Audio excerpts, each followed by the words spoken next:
Harper Perennial and HarperAudio present The Capital of Dreams by Heather O'Neill. Performed by Paige McKinney. Prologue. There was the sound of gunshots going off somewhere in the distance, but there was no reaction to them on the young girl's face.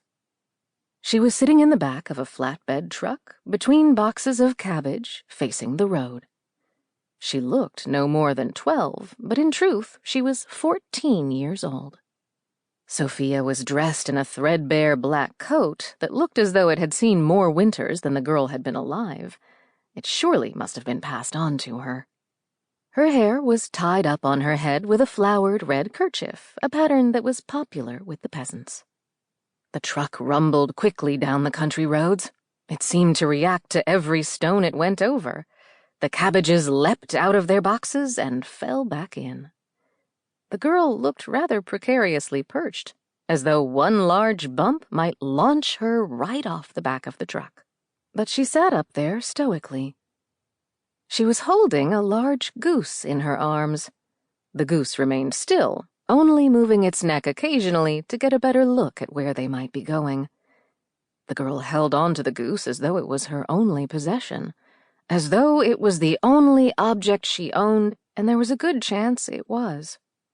People were being displaced all over the country because of the war, and they could be found clutching the most random of objects. Her thin fingers that were gripping the goose were soft and unblemished. How was it that this girl had hands that looked as if they had never worked a single day in their lives? Although she was dressed like a peasant, and at first glance would easily be mistaken for one, there was something about her pale face that looked refined. It looked as though it could belong only to an upper-class girl from the capital.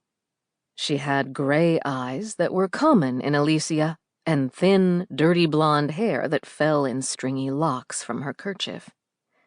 She was not beautiful. In fact, she might have been considered plain. But her expression had a certain conceit and sophistication to it. It was this arrogance the enemy had been so vocal about in their propaganda. The devilish, corrupt pride of the metropolitan elite, whom they wanted to destroy at all costs. But the most striking thing about her was that she was all alone. Were it not wartime, surely some adult would have been with her. But people had already begun to look away when they came across children who had been separated from everyone they loved. She was like a stray dog people avoided eye contact with. It was not at all good to look into the eyes of a broken animal. It was too much to bear. She was 1,000,000 miles from anyone who could help her. The children's train. At the beginning, her mother didn't believe in the war at all. Or she wasn't afraid of it. She deliberately made provocative statements about not being afraid. She said war was good because it always created new forms of art. She thought it was particularly good for theater. There was nothing like seeing a play right after a war. But then the enemy had entered the country easily and now occupied the beautiful capital. It had upended all their lives. And in fact, all the theaters and newspapers and concert halls had been closed, as Elysian art was now illegal. Sophia's mother was at the very center of the art world. It could be claimed that Clara Bottom was the Simone de Beauvoir of Elysia. She was the first to write in their language what it is to be a woman, that one is not born, but becomes a woman, more or less.